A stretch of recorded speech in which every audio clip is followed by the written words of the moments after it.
Yes, no. Hold on.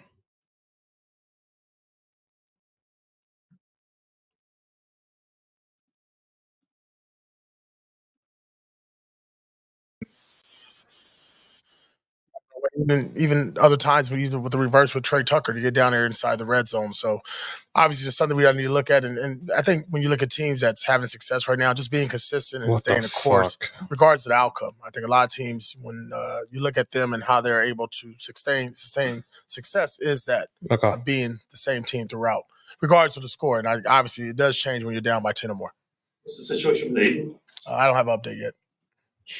Well, penalties and turnovers is something that has been rinse and repeat the last 3 weeks, but it's been a focus that you wanted to make sure did not happen. Right. How surprised are you that on your watch this is happening consistently, I should say? Yeah, the penalties, especially pre-snap, I always worry about everything that happens before and after the play. In between the play, that's football. You got to work on technique, get better in that sense. The turnovers, that's it's being careful with the football. That's either throwing interceptions. We've had 10 in the last 3 weeks, 7 interceptions and 3 fumbles. Right? We talk about ball security. We do them in every drill to start practice, and then obviously at the quarterback play, we got to make the better decisions. Looked like Luke moved yesterday. I guess what was that decision, and how did you think it worked out? I thought it was better, and it was my decision. You gonna stay with it? Yes. Have you guys talked about bringing in another quarterback, you and Tom? Well, once we know what's going on with Aidan, I'm sure we're going to have to look at all our options. We're going to talk about Who would have been the backup for Gardner yesterday if he got hurt? That would have been McAllister. Normally it's Jacoby Myers, but he was out. Has he worked at all in practice, McAllister? Yeah. I don't know what he said. I can't hear It's anything. different when you have the look team. Then I don't think we're going to be throwing the ball. I can tell you that much. If we went to a third string quarterback, you already know what's going to happen there. Was he Lamar a couple weeks ago? Mm-hmm. Did you like what you said? Hey, he can run the rock. We know what he can do. He has the ball in his hand. I don't know if we're going to toss it with him. But again, that didn't happen. But that was our emergency quarterback. And obviously, you have Carter on the roster. I guess what do we see from him? How confident are you if he has to play at some point? Yeah, again, I'm going to go back to what I said. Probably just have to look at all the options, what's out there, see what's going on with Aidan once we get the medical reports back. AP, when a team's losing, how do you keep them from getting numb to the process and staying hungry and keep working? Well, you can't get comfortable with losing. Joe, That's can you hear it now? foremost, and just like these guys are here today, they're out there working out and doing everything they need to do to get themselves ready to play. We got another big game this week. Again, we get paid to play 17 weeks, right? So I don't think we went to the season they were going to win every game. Didn't expect to lose 3, but that's where we're at now. And at the end of the day, all we can do is worry about now the Kansas City Chiefs, who we know very well. They're coming in here. It's a divisional game. And to answer your question directly is you just got to move on. It's the nature of the beast, right? We got to do better. We got to stop beating ourselves with turnovers, with penalties. When opportunities are there, we have to make them. We're not doing that right now as well. And it's nothing that we like. I'm sure Raider Nation doesn't like. And we got to keep getting better and go to work, just like a lot of teams in the National Football League. We got to get better. And we can't use no excuse for injuries or this or that or quarterback. OC, head coach, it don't matter. We're all involved in this as an organization, as a staff and players, and we got to stick together. Don't really get into the outside noise and let everybody pick us apart. That's what the whole offseason is about, because I knew at some point we'll get into this dark moment, and it's a dark moment for us right now. We got to get out. With that being said, how tough has this been with the expectations you had going into the season into where it's at right now? Yeah, I'll be honest. I didn't expect to be 2-5. Like to see that flipped. But at the end of the day, you got to live in reality, and that's what we're dealing with. Again, like I said, a lot of the leagues dealing with the same stuff, man. Injuries, turnovers, just being inconsistent. All of us can get better, myself included. And I think as we keep going through this, there's still a lot of football left. The season's not over. We're not tanking. We're not trying to lose games to do anything better for the future. Hell, we're trying to be the best team we can. And right now, we're not a good team. Nate obviously had a big 4th down stop, and then obviously the interception yesterday. What did you see out of him, his performance? It was good. I thought Nate did a good job, just overall, just his run fits, coverage. He's been pretty consistent. It was good to see him show up in critical moments like that. And then that interception was huge. I wish he could have gotten in the end zone there, but obviously he put our offense in position to score. And I think Nate, each and every week what we see from Nate is somebody who's just getting better and better, obviously much better when he's inside for us because of his physicality. You said you don't want the team to get comfortable with losing. Did you like their demeanor after the game on the flight home this morning, everything? What demeanor? Everybody's pissed off. If I like their demeanor today, we're working.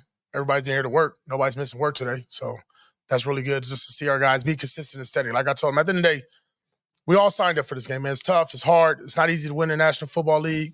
It's easy to get, poked at like we are now, myself now, when you lose. But we can't worry about that. We can't flinch. We can't blink. We just got to go to work. We got to go to work. That's all I know how to do is work. Get better each and every day and find a way to get better. Right now, we're not a good football team. Yesterday, you praised Brock Bowers for what he was able to do, but a comment you kind of made, you said, it can't all just be the Brock Bowers show. That being said, how much of an asserted effort do you think you and the rest of the office are going to be putting into making sure that it's as evenly distributed as possible moving forward? Well, I don't think there's an issue with being distributed. It's, you got to get the ball there, and we got to get open. We got to get off of DBs, and got to find a way to get open. We got to protect. Everything goes into it. It's not on the quarterback, it's not on OC and the head coach. All 11, everybody involved in the game plan, got to do their part throughout, and then you got to execute. There was opportunities there to get Trey Tucker getting the ball down the field. Didn't happen, right? So just keep going back to it, man. Keep going and keep calling it, drawing it up, and hopefully we can let that ball rip and get it down the field. So, I think what really helped with Brock and our offense is just that get the running game going and being consistent for 4 quarters. You mentioned ignoring the noise, and for all of us that come to you every day, we know you, your coaches, and your players are people of pride. When people talk about tanking, isn't that almost disrespectful? You guys are going to compete every week to win. Isn't that talk almost disrespectful to you guys as professionals? Yeah, it's human nature when you're not in the building doing the work like we do every day, right? Everybody's in this building. Most of the coaches in this building at 5 or 6 o'clock this morning, like we do every Monday. And, we're not in here picking our fingers and just hanging out, right? We're sitting out trying to figure a way to grind it out to the best of our ability with what we have. And our players are doing the exact same thing. So, yeah, you hear it, and I ain't gonna lie, I address it. If I hear it, but it's BS, and that's cool. But like I said, until we go out there and we prove it on the grass, people can keep talking about it. So that's what I told our coaches this morning, and when I get with the team, I'll tell them the same. The Rams converted only 2 third downs yesterday. You talked about some of the field position. Is that something where you think if we clean up the turnovers and really unleash this defense where the other team has to drive the entire field, like we can really start to see what this defense can be? I think one of the bright spots for our defense this year has been third down. If you look at each and every game, we've been right there. I don't know where you are ranked in the National Football League, but I'm assuming in the top. We've done a good job of that. A lot of that goes into now, when you get them off the field on third down, that conversion into special teams, right? And we need to get more positive yards with our returners and get 10+ yards so we give better field position for our offense. Because I said it before, we like to play that game full court defense, half court offense. And our defense does a good job. Patrick Graham and Rob Ryan, those guys that come up with the third down and short yards report do a really good job of being detailed and dialed in. And our players really stood out yesterday on doing that, especially in short yardage. If Gardner is the quarterback moving forward based off whatever happens with Aidan, how do you stop him from allowing 1 turnover to turn into 2, into 4? Like, how does he get out of his own head? Yeah, I think you said it best, right? He got to get out of his own head. He's a quarterback. He's been in this league. He understands it. Obviously, we've encouraged him. Very positive on the sideline with everything that was going on yesterday. Our team, no blinking. That's all you kept hearing on the sideline. Deal with adversity. I thought our defense did a good job of responding, even though on the sudden change they did score. But throughout the game, we kept fighting. Even at the end of the game, when we had a chance to get another stop, we did get offense the ball again with less than 2 minutes to see if we can go ahead for the win. That's good. Go. Thank you. Thank God. I was getting sick of hearing that shit just now, honestly. All right, let's move this back over. Welcome to the House of Hammer, built by the nation for the nation. Welcome to Raider Nation News today. Hope everybody's having a great Monday wherever you guys are at. Those in here already, I hope you did it. Those new in here, let me teach you real quick. Smash some thumbs, hammer that sub, crush the bell to stay up to date with all your Raiders news, rumors, updates, live streams, and reactions. We had to go right into it as they started the presser actually a little bit before 2 o'clock. Go figure. They're not on CPT all of a sudden. Another embarrassing loss, this time in LA, to the Rams, a team that I believe, if I remember correctly, was 1-4 going into that matchup yesterday. And a lot to talk about in terms of the loss. We're going to recap. We're going to go, let's start around the league, and then we're going to go into the recap of this game. But there's a lot to talk about. We have some injuries to talk about as well, and a couple of other things. Me and Joe didn't get to really talk too much this afternoon, but I guarantee you it's going to be another good show between the two of us. Let's go into the box score real quickly. Gardner Minshew, 15 to 34, 154 yards, 4.5 on average, 3 interceptions, 2 sacks. This is a great QBR. 12.6 with a rating of 21. Aidan O'Connell, 6 of 10, 52 yards, 5.2 on average, 42.8 QBR, 73.8 rating. Overall, the rating for both QBs was at 33. Embarrassing. Matthew Stafford, 14 to 23, 154 yards, 6.7 on average. That 1 pick, 1 sack. 42.9 QBR with an overall rating of 62.6. In our run game, Madison, again, just slightly under 100 yards, 23 carries, 92 yards, 4 yards per average. Great average for him yesterday. Zamir is back, 3 carries, 13 yards, 4.3 on average. Not bad. At least he held on to the ball. Trey Tucker, 1 for 11. DJ Turner, 1 for 4. Gardner Minshew, 1 for 2. Leading receiver, Bowers, 10 receptions, 93 yards, 9.3 on average, as long as it's 25 on 14 targets. Trey Tucker, 3 receptions on 8 targets, 35 yards, 12 on average, as long as it's 15. Alexander Madison, 3 for 31 on 3 targets, not bad, 10.3 on average. Longest was 18. Harrison Bryant, who went down with the shoulder injury, we haven't heard much about that. 2 on 2 targets, 19 yards total. Zamir White, 1 of 1, 14. DJ Turner, 2 receptions on 7 targets, 13 yards. We don't even need to go into the defense. You heard AP talking about our defense, and realistically, to even compliment this defense right now, granted, yes, we're depleted by injuries, but you lead the league in missed tackles, and we saw more of the missed tackles and more of the horse shit from a certain defensive back, or lack thereof, really. I don't even want to call him a defensive back right now. I want to call him a legitimate douchebag in Jack Jones. Dude, I don't know what the hell is going on with him, but either you bench him for longer than a quarter or you just sever ties with him altogether, because his play these last couple of weeks have been absolutely embarrassing, and that's definitely not the standard. That's not the way that a defensive player should be playing for the Raiders. Point blank, period. He's been looking like dog shit. He's not wrapping up. He's whiffing on plays. He looks completely lost. He's really, you know what, Adam, you're saying it. He looks like Peters right now. The same lack of effort that Marcus Peters did last year, which sent his ass packing. Something needs to go. Something needs to give with Jack Jones. Hi, Joe. Talk, bro.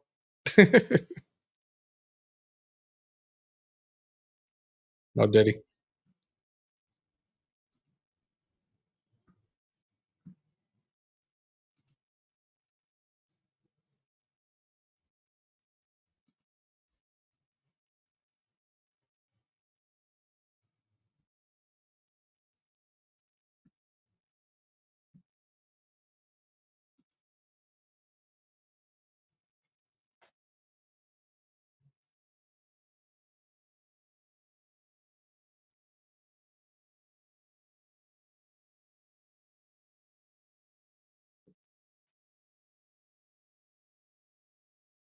Hold on.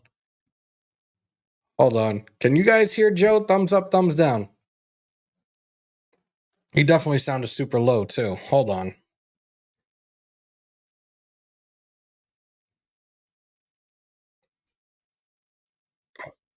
Oh, did he? I'm waiting to see what they say. Hold up. Hold up. Where the fuck is this shit?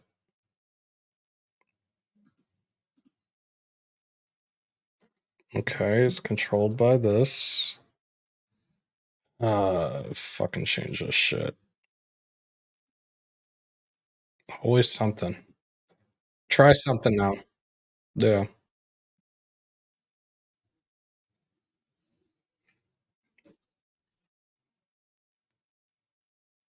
If not, I'm gonna have to switch this shit again. I don't want to switch it again. Yeah, no. It's fucking Monday. Thumbs up if y'all can hear him, guys. Thumbs up.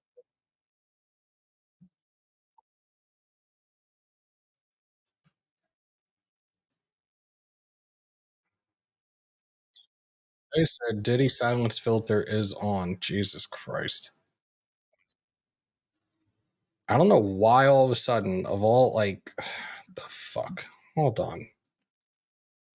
Getting fucking frustrated now. This is gonna be one of those fucking days.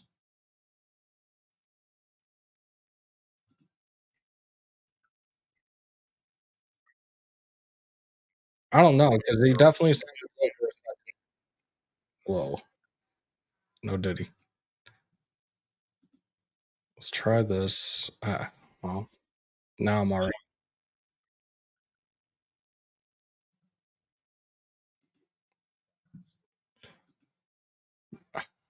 I think the fact that now all of a sudden that you use a mic now when you hadn't been using one, and now everybody can't hear you.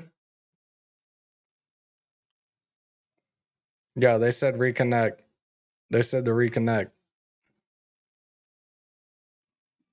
No Diddy.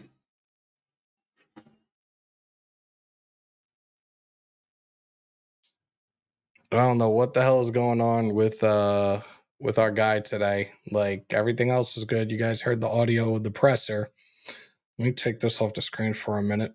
I appreciate you guys that are pulling on up right now. Like this is just fucking insane. We get back down to the comments. Story of our season. Yeah, that's what it feels like, right? He's in a silent movie. Yeah, that's what this shit feels like right now.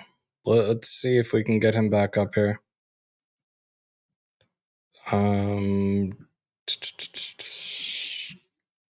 gonna have you on the screen in 2 seconds.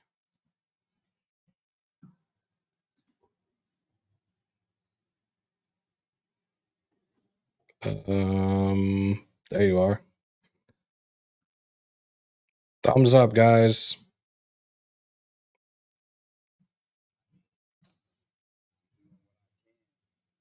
I don't know what the hell else I need to fucking. There probably isn't anything I need to be touching on here. Yep. He's going to switch to audio, guys. I'm so sorry about this.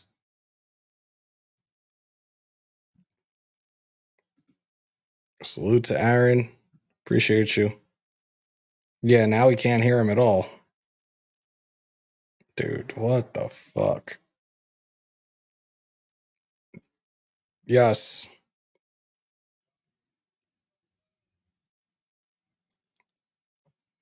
Thumbs up, thumbs down, guys. Hey, if you can't hear him, I have to make one more adjustment.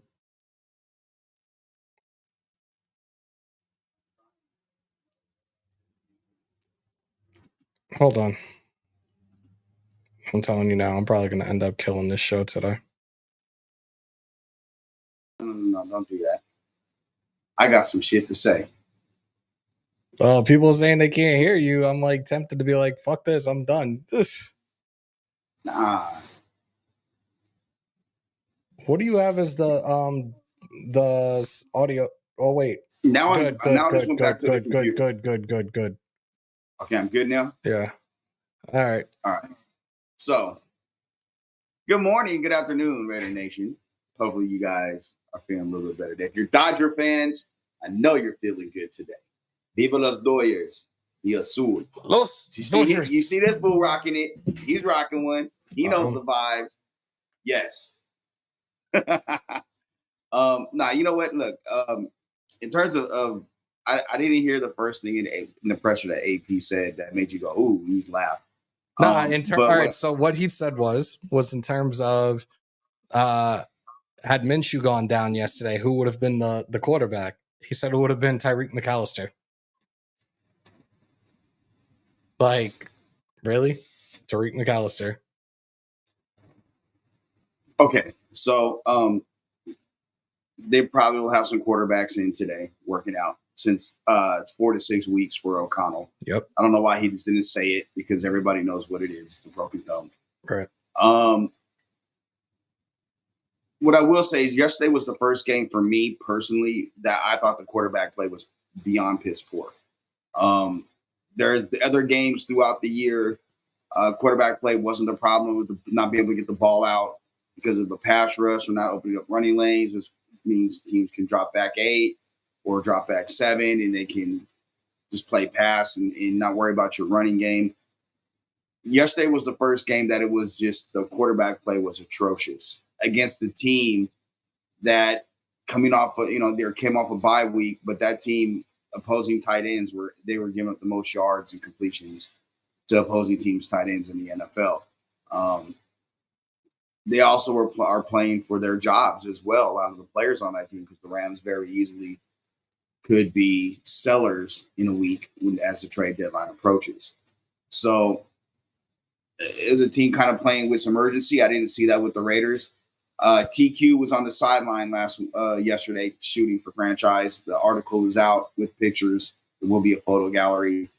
And he said that when O'Connell went down, it seemed like the team quit. He was purposely on the sideline, stayed on their sideline to get the vibe and to hear. And he said that when O'Connell went down and Mitchell went in, the team essentially felt like the game was they weren't going to be able to win it. So to me, that's not a good sign. It's not a good sign for a lot of reasons, and there's a lot of, I think, not a good sign for job security. What I didn't like about that presser was AP specifically singled out the OC. Like, if you're a head coach, you don't do that. You don't do that publicly. You do that within your meeting room and internally in the organization. Because what it does is it gives some of the people who look like and act like they are on their way to buy condoms heading to a family reunion more credence to write and have opinions. I'm leaving that one alone. Yo. You ain't never heard that one, huh? No. Yeah, well, I just gave you some new material. In terms of the quarterback situation just as it stands right now, who do you think they're going to have in the building? Do you think Ryan Tannehill potentially could be a guy that they bring in? Like, he could be offered a league vet minimum. No. Tannehill wants to win. Tannehill wants to go somewhere where he can be a starter for the rest of the year and establish some market value. If O'Connell comes back, and I say if he comes back, he's going to get the starting job. Look, I think I've been one of the most optimistic people when it came to Raiders. I thought they could win 10 games and be a wild card. That was my prediction heading into this season. Nothing wavered until recently. I'm of the opinion now that they win 3 games and they're picking in the top 3 and they draft their quarterback. That's where it's at with me right now. Mm-hmm. The stuff with Jack Jones, ironically, at the house yesterday, Greg Ivory, formerly of BR Betty, now he's with Yahoo Sports. Greg was over and we were kind of grilling out, watching games. And the Raiders came up in conversation. And ironically, Jack Jones came up in conversation. And I said, AP can't have different rules for different players. Right. You've known that last week. You've known Jack since he's 16, 17 years old. Great. But Jack should be held to the same standard that Max Crosby's held to. Because that should be the standard. Your best player, as hard as he works, as diligent as he works, he needs to be the standard for everybody else on the team. And if he's not, you get guys that come in and that will be that standard. At the same time, what I heard today, unfortunately, in that press conference from what I did hear, was more of a learning curve from AP. Again, you don't just throw your OC under the bus like that publicly. Right. You don't say Tyreek McAllister would be your next quarterback up. That stuff you don't do. I'm a coach that's been in the trenches for a while. What happened? We would have found a way to get somebody in it. You kind of dance around the question. In that case, less is more. When it talks about coaches doing what they do, saying, the OC has to be, but no, like, you know what? You hired him. You hired him. Right. So that's a you problem that you need to fix if that's a problem. You're not just going to fire him, right away. At least right now, that's what's not going to happen. You can't give a guy 7 games into a season at all. He's going to have to wait till the end of the year. Because who else on the staff is going to call an offense? Tom Coughlin's not. He hasn't called an offense since the 90s. And he was a defensive coach. So, I mean. It's grandpa. Yeah, so it's just one of those things where you're kind of just stuck. And, again, the conversation Greg and I were having, look, Mike Vrabel is out there, and he's a guy who has got ties to Tom Brady. And Arthur Smith is one of his best friends and a guy. Could they be a team that comes here next year? Vrabel and Smith? I think potentially. Belichick's a name that's going to be out there. If they decide to fire Pierce, and look, from my understanding, and no one really knows, but I mean, it's kind of in the scuttlebutt amongst, on the beat, is that he only has a 3-year deal. So to cut bait after a year, it's really not that bad of a, it's really not that big of a deal. But you have to, again, create a culture. And the culture that it seemed like we were getting a Raider culture at the end of last year when Pierce took over, that seems to be blown up and out the window at this point. Salute to everybody in the chat. We have over 200 in here. I apologize for the technical difficulties from the beginning. It's all Joe's fault this time around. It actually isn't mine, believe it or not. But Sarah, I could sound better for them. What? Shut up, Sarah. Our You mod would hit me earlier to Shut put it in. up. How would we get a sound check? Sarah, our mod mom. You've been MIA for quite some time. Definitely great to see you back. I think we saw you in here for a little bit yesterday, and I'm trying to catch up with the chat right now. Speedy recovery. And yes, Hug These took the words right out of my mouth. Guys, throw those prayer hands up for her. We hope you get better quickly. We hope everything gets better for you. Much love to you. And thank you for continuing. Thank you for being back. But most importantly, thank you for your support. But your health right now and that recovery is what's most important. So please heal up quickly, and we're all praying for you. It's technically my fault because I hit you up like 20 minutes before the live because I was running around and was like, Joe, the live's at 2:00. Well, let's just do it. Shout out to our resident masshole Beantown, and congratulations on your engagement. I saw the pictures the other day, man. Congratulations. Wish you guys all the best.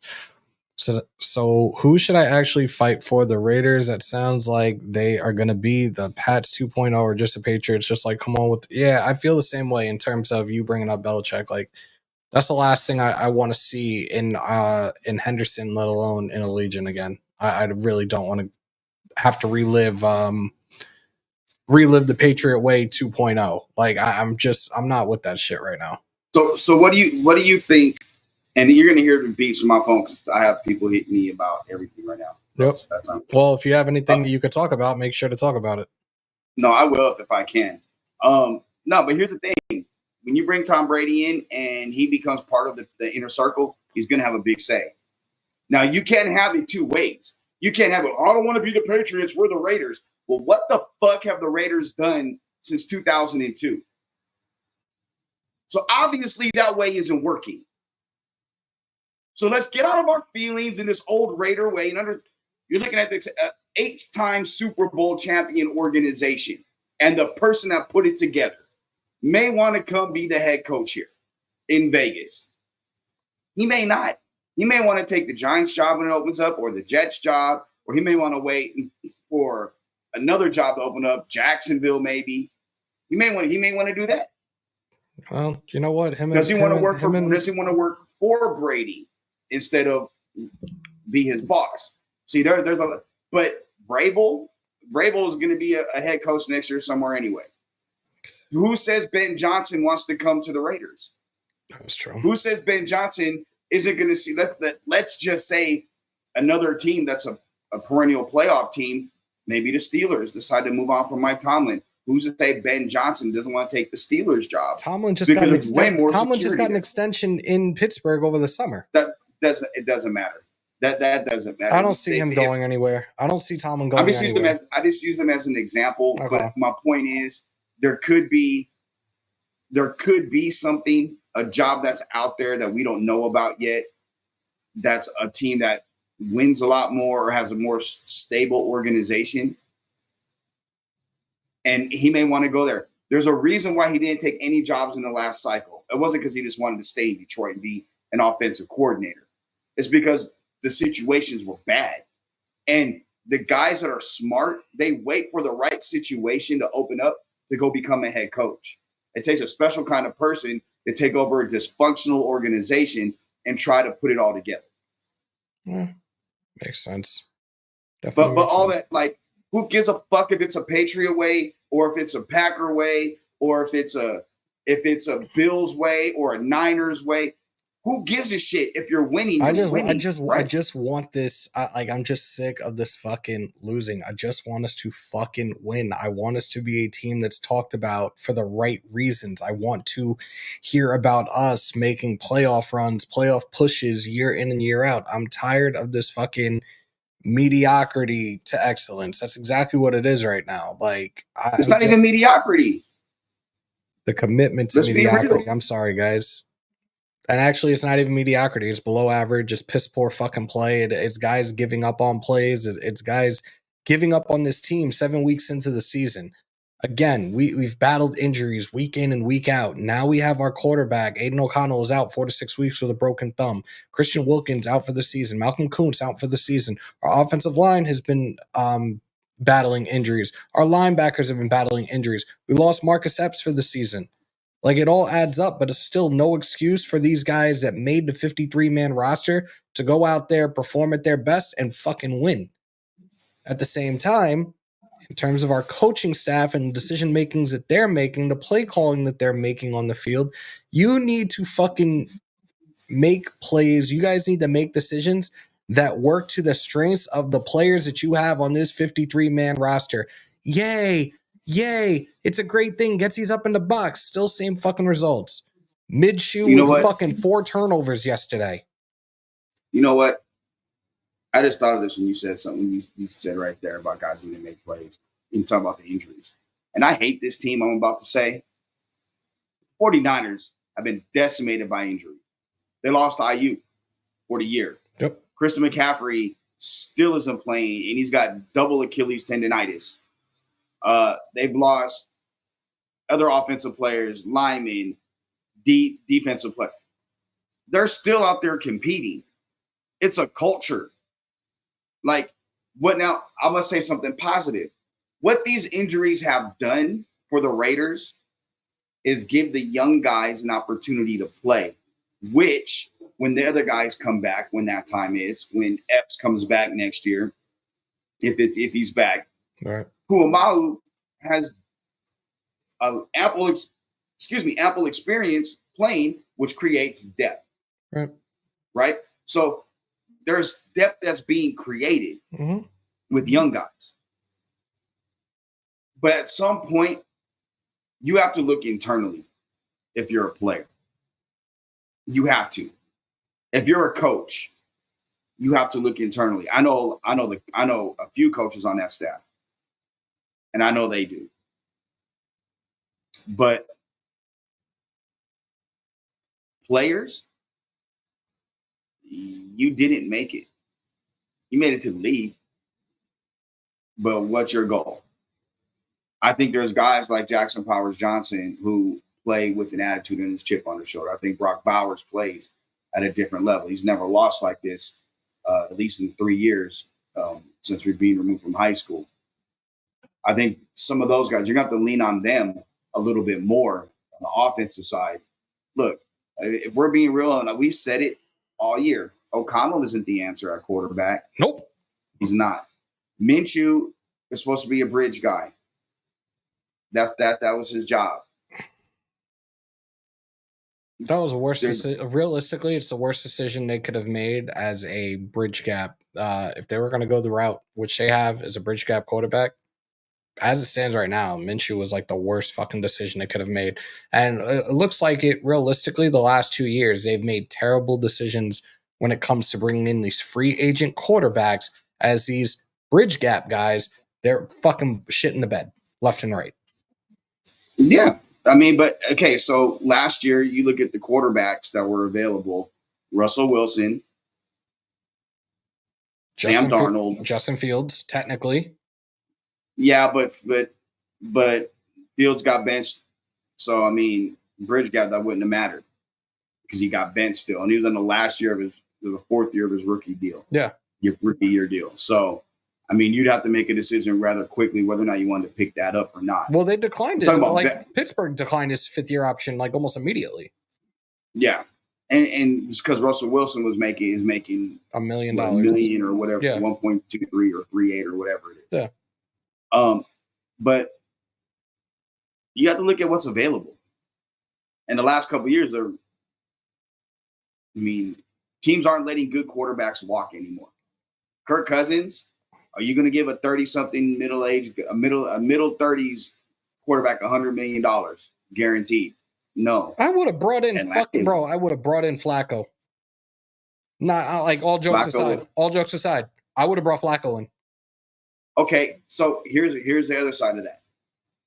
As much as we could say, I would have brought this guy in, or those guys want to come. That's the other thing. I think Flacco, with the experience that he's had, with the weapons that he would have had around him, I don't see why Flacco wouldn't have come here. Tannehill, same thing. A myriad of weapons on offense. Look, Wilson, he could have. They should have had a meeting with him, and they didn't. And the Pittsburgh Steelers got him, and we saw what he did last night against the Jets, which is something else that I sent you the message last night. This shit is laughable as hell. 9 targets, 3 receptions, 30 yards. Oh, he had a tackle. 2 and 5 though. Look, here's the thing with Devontae, man. Like, I'm not a person in life that looks in the rear view. And if he's not happy here, and if he wasn't happy here, and wasn't happy with the direction, and the Raiders could get something of value for him before he was a free agent and would walk away, you do that. Who cares? It's game 1. There's still, for him over there, you still got 10 games to go. You know, it was game 1. Who cares? Like, I don't care. Just like when Josh Jacobs leaving, like he's had 2 really, really, really good games for Green Bay. Yep. Yesterday being one of them. His first receiving touchdown yesterday. Yeah, but it's so what? Like, just because they're at another place doesn't mean that they would have had that success, any type of success. You're right. In this offense and in this organization at this time, unfortunately. But I say this, man, like, the team itself, they have to, it's time for them to nut up. It's nut up time. And, you know, if this was last year and the wheels are falling off like this last year at this point in the season, right? Mm-hmm. I'd be excited because you have Caleb Williams, you have Jaden Daniels. You may get one of them too. In this draft, you don't have that quarterback like that. Last draft, there was a few. This one, it's Shador, but there's still questions with him. There's Shador and Cam right now. Realistically, like, Ewers, and I stand on his stock this. fell on Saturday night. Yeah, and I stand on this because I've been saying this for quite some time now when it comes to the Texas quarterbacks. Since Vince Young, not a single one of them were meant to be starting quarterbacks in the NFL. And he's going to be another guy that is going to be a backup, realistically. Beck, another one that I just don't think is it right now. Like, but NFL people like him. Yeah. I mean, like, he'll be the third, and then from there you'll have again Ears and a couple other guys. But okay, so this is that they're going to end up. Let's say they're picking 3 or 4. They're going to take Shador Sanders. Mm-hmm. They're going to take the quarterback. Okay, now you got to make sure you get the right people. Chuck, make the quarterback. Chuck, Mahomes is a Texas Tech quarterback. Huge difference, dude. I'm talking about quarterbacks out of the University of Texas. Mahomes went to Texas Tech. Colt McCoy, and I loved Colt. I absolutely loved Colt, but I had said it back then, and it was true. Colt McCoy was best a backup. That's it. I'm not. Look, that's my team. I'm not shitting on them. I'm calling a spade right now. Like, all these guys down the line were backup quarterbacks at best. And Quinn Ewers is about to add to that, be another addition to that 20 what are we going? 20 years now. 20 years of quarterbacks at a UT that are backups at best. I just again I look at the quarterback class. I'm not exactly overly enthused about it. But what the Raiders do have, regardless, are 4 picks in the first 2 rounds. Like, you could do a lot with that, regardless of what people think. You could do a lot with that. 4 picks in the first round. Devontae's a 3rd round pick. Well, you weren't going to get a first or a second because you're not getting a guy about to get into his 30s, coming off leading the league in the things he led the league in when he was with Green Bay. Like, you're not going to get that. So you got the next best thing, which was if the Jets get hot, okay, could go to a 2. If Devontae balls out while he's there, it could go to a 2. If not, you're going to get a 3. But you're going to have a ton of cap space to go after other people. Yeah. And even at that, we don't know if there's a quarterback that's on a team currently that is, you know what, I want out of here. Like, this is it. I guess this ain't working. So, I mean, the Raiders have some leverage and a little, I don't want to say a war chest, but they got some stuff to play with. No diddy. When it comes to making a move in the offseason, either to sign somebody or trade for somebody. You want to hear something real funny? I think you guys are going to get a kick out of this. I don't think anybody has talked about this today, let alone yesterday.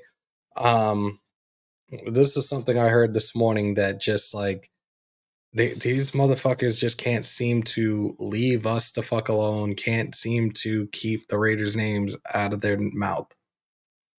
So some podcaster, I don't even know who the podcaster was, but somebody had called into ESPN radio about this earlier today, talking about another trade proposal between the Raiders and the Jets.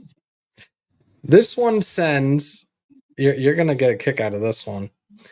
This package sends Hassan Reddick and Mike Williams to the Las Vegas Raiders for Max Crosby.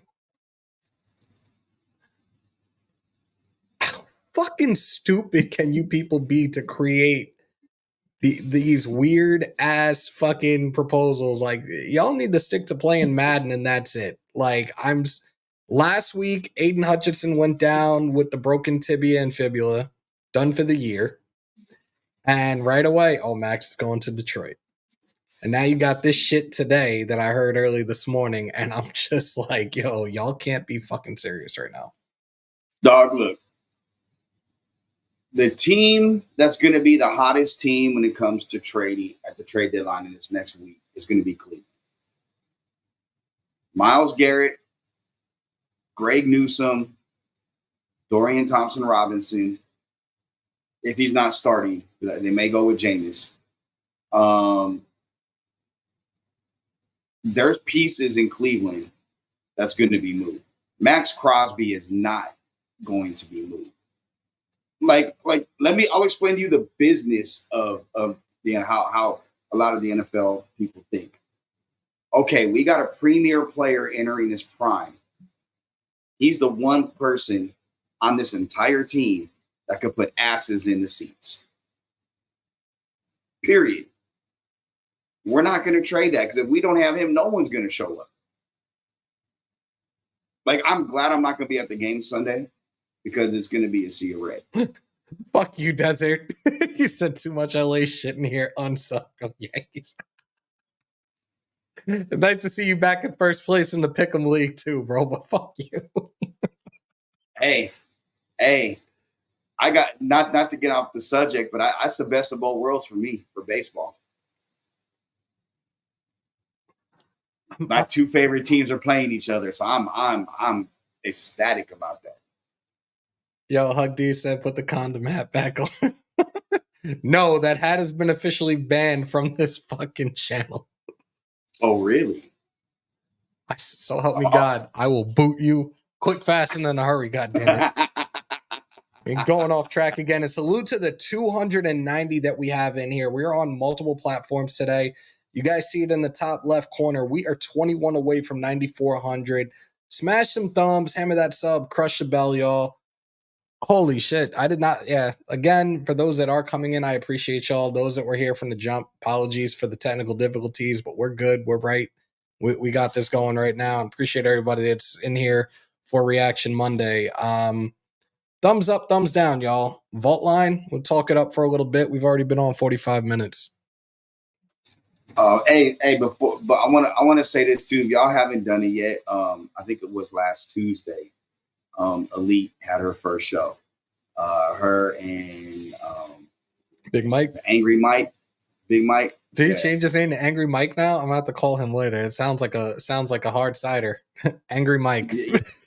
Yeah. So man, that I had a chance. She asked me to come on, and it was cool to be able to chop it up with him for about an hour or so. And man, I'm gonna tell y'all, I love it. You know what I'm saying? And that's a great show. If you guys get a chance to check it out, make sure you do go subscribe to her channel because it's a real good show. It's some real informative talk, and that's what I like about it. It's logical football talk. I like. Look, here's the thing, man. Like, I'm not a person that gets overly emotional when it comes to NFL stuff because I understand the business side of it, right? And I get where fans are coming from, and I get the frustration with Raider Nation. I get it. But at some point, like you have to breed some patience and get some patience when it comes to trying to put together an organization. And when you're changing coaches every other year, you're never going to find consistency. You're never going to have a culture, and you don't have any patience. That has to happen. I don't know how in Mark Davis is in on AP. I don't know. He said all the right things last week at the owners' meetings, but I also feel like if he sees this the train going off the track, that's a problem. I had someone in media out here in Vegas tell me, I just hope this team doesn't go off the rails before Thanksgiving because it'll be a complete shit show for me. And in general, it didn't even make it to Halloween. Stay tuned. And yeah, didn't even make it to Halloween, and it's already a shit show. And I don't think, and I do want to care. I do want to say this. I want to say this in the right way. Good organizations and ones that produce winners on a consistent basis do so by you hire the right person and you allow them to do what they do. And that coach, that head coach, is the person who will listen to his assistant coaches and apply, if and when it's necessary, what they're saying. He empowers them as well. I don't know if that's going on. I mean, I personally, I have a problem immediately after a game of my head coach laughing and smiling and joking after a loss. That's me.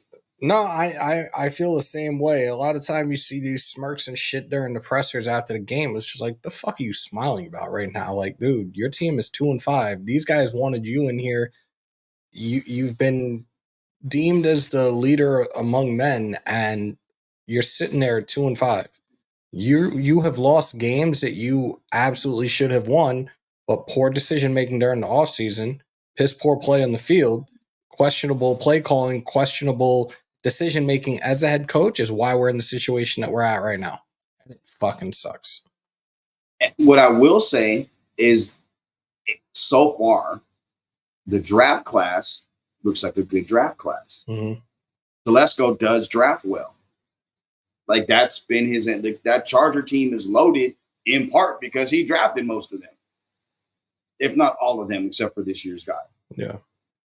So you look at it, he does a good job drafting. And I believe he drafted Herbert. And I believe he was with Indy when they drafted Manning. Yes. Or Luck, one of them. Luck. So he was there when they drafted Luck. So he has an idea of what to look for in a quarterback. So you're going to have to, again, trust him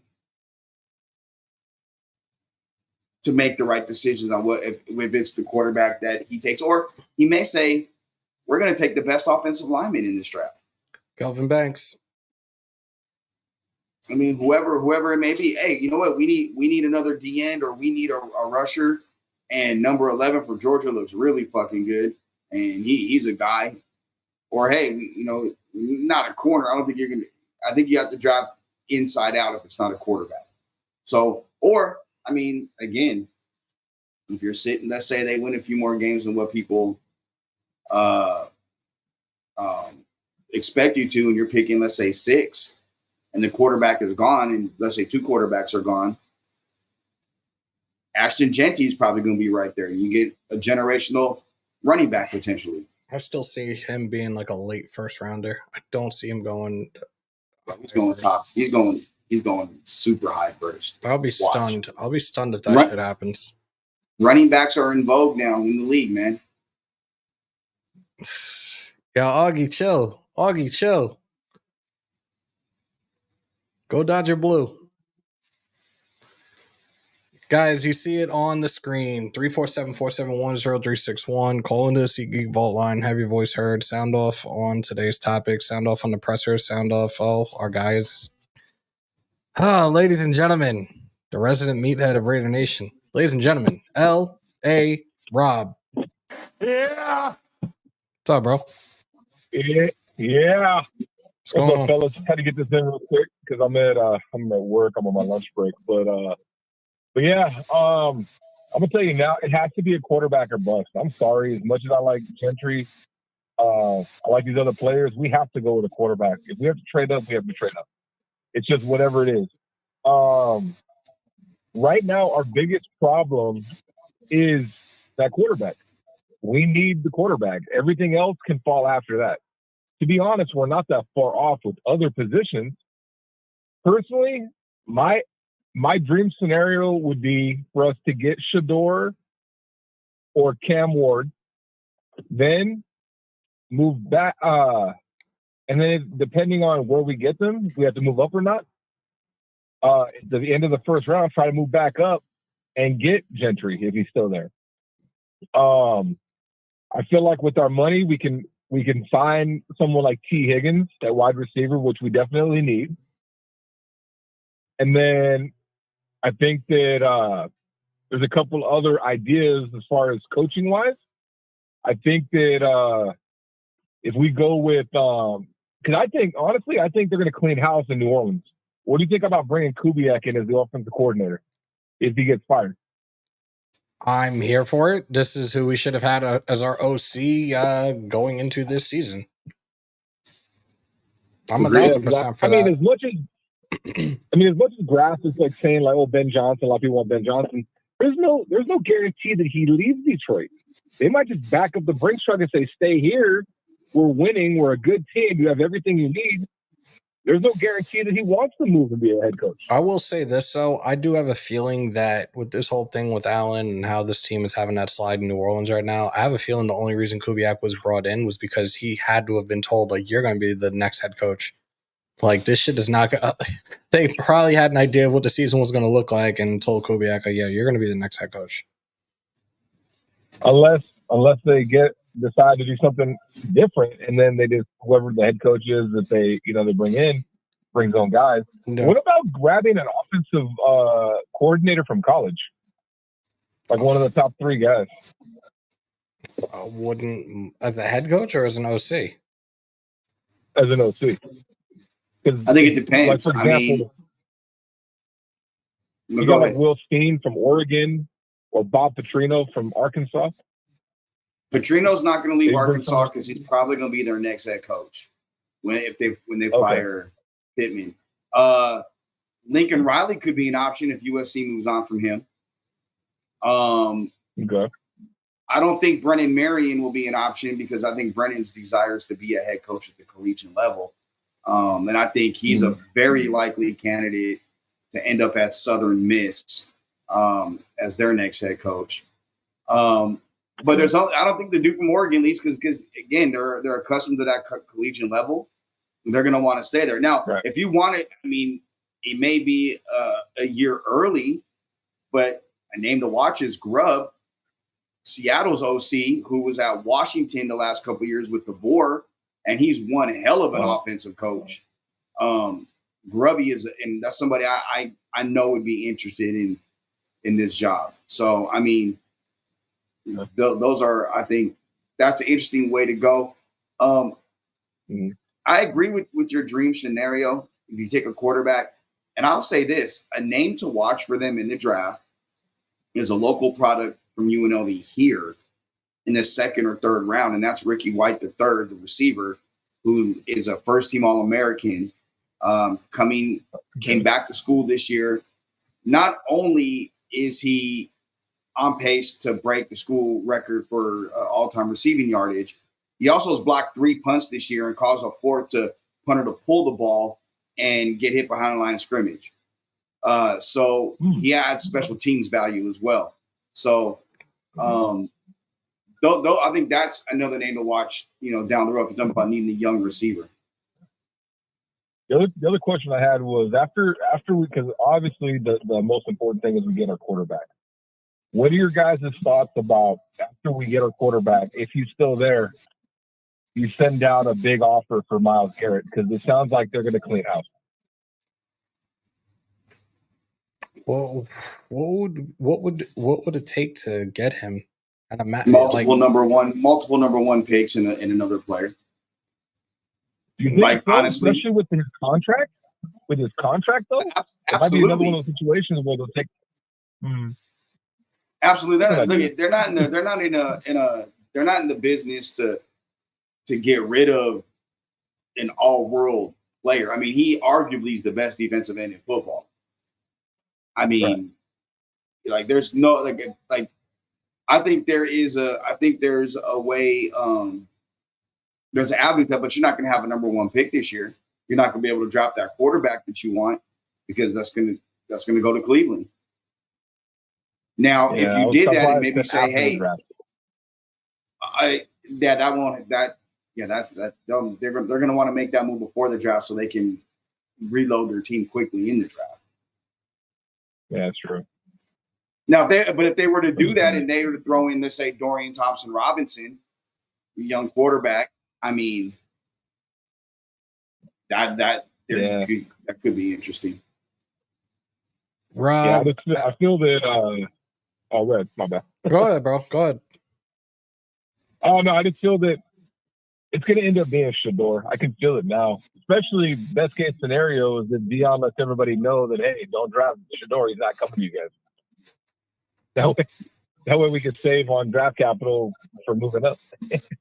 We'll see how this goes. We still got months and months away before we even really should be thinking about this. But the state of the Raiders right now, everybody's thinking about it. You saw us mess around yesterday during halftime, and we did a fucking mock draft and pretty much drafted every single quarterback in this draft class. But it's what it is. Yeah, it's just helping me mentally. It's just helping me mentally right now. But Rob, as always, man, appreciate the call, and we'll definitely be talking soon, bro.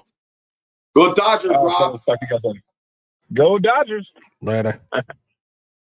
Later. Salute to our resident meathead, L.A. Rob. Yeah. And if you guys want to call in, Vault line is open. I said bring back the GOAT, Nathan Peterman. Could be a possibility. We'll see. AP didn't really say anything in detail in terms of O'Connell's injury, but for those that are smart enough to know, a broken thumb is 4 to 6 weeks. So he's going to be on the short-term IR if they haven't placed him on it already. But you'll probably hear some news about another quarterback being added within the next day or two. Raider Nation News today. What's your name? Where you calling from? Brady Freeman from Cali. What's up, bro? What's going on, you guys? I love the quarterback talk, and that Rams game kind of proved that the Raiders need to look at a quarterback, but offensive line is still having an issue. But I think, you got JPJ that can man the center next season. Glaze and Mumford look like they could be our tackles for the future, but the guards still got to get figured out. Maybe Parham, we're good with Parham, but how would you guys feel looking at some more guards, whether free agency? Is there any guards coming out of the draft that the Raiders could possibly look at? I would look at a center over either one of the guards. I'm good with Parham. I'm good with JPJ right now. I am, and I like your thought press in terms of the tackles. We've talked about it, especially as it pertains to the trade deadline. Who's to say that there's not a team that's pretty much like on the outside looking in, or like very, very close into getting into the playoffs with where they're at right now? Who's to say if somebody doesn't pick up the phone and call for the services of Colton Miller? Maybe a change of scenery might be better, might be best for him, and might go back to seeing what he was doing in his early years with us. I mean, that would make sense for the Jets. They could use a tackle. Do we have to keep trading with those assholes? Do we have to keep trading with those motherfuckers? But you brought it up earlier with the dumbass call to ESPN radio in New York when they brought, like, Max Crosby doesn't make sense, but Colton Miller, that makes some sense. Chicago could be a fit for Colton Miller. And I would do that trade with Colton Miller. I mean, I feel like Mumford, we've seen a little bit of film on him working the left tackle last year. And I know a lot of us have said that he plays better at left tackle than right tackle, and we're getting a glimpse of Glaze at right tackle, and Glaze is looking like he's man in the right tackle position. I'm just worried that the Raiders will address the quarterback position and possibly get a good running back. I'm not saying Jesse, but maybe some other running back, but they don't address the offensive line. You can have a good quarterback back there and a good running back, but you got no blocking in front, there's no point. You need to have blocking in front. And that's what I'm hoping that AP and Telesco, because I do think they're going to probably get another year. I only say that because one, stability, and two, I think I've heard a couple of Raiders fans in the chat, who says Ben Johnson is going to come to a losing organization that I think, Joe, you said that the Raiders have been for a long time.